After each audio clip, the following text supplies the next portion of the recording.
There is a Yoruba adage that says, Inu lela tawa and yukulela shebingbe, that is, the enemy is within and the wicked resides in the backyard.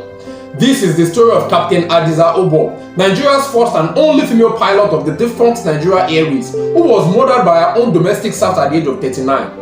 In 1984, Hadiza became a flight officer, and by 1989, she was a respected pilot through the 1990s. She was a pioneer in the field, and this became a source of pride for women association in Nigeria and Africa. She was unmarried and lived alone at her Ikoyi residence.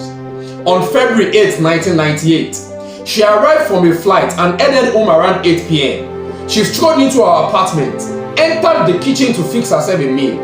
Unknown to her, Abdullahi, a gate man, had sneaked out to open the gate for the three other conspirators to enter the expansive compound. The other three are Peter, the gardener, Akpan, the driver, and Osama.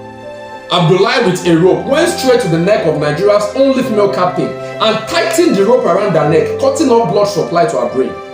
Her remains were deposited in the septic tank in the compound, and they cemented the tank. A policeman on duty in the house next to Hadiza's suspected a foul play when he observed new pattern movement in the late captain's house. He passed by and inquired to see the landlady, but they said to him, "Madam don't travel and we don't know when she will return."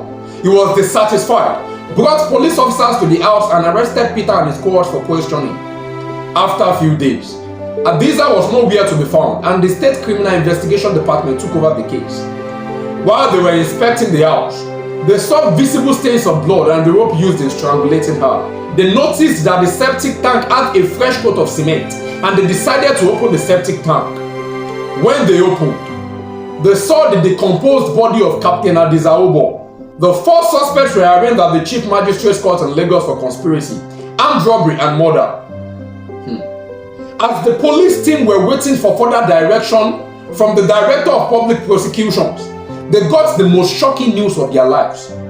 The High Court had ordered the release of two of the accused on bail with two sureties. It turned out that the sureties who processed the bail used fake names and addresses. The Ministry of Justice ordered that the suspects be rearrested, and it never happened. They had bolted. Inu ilelo tawa, enyi kulela shebingbe. Beware.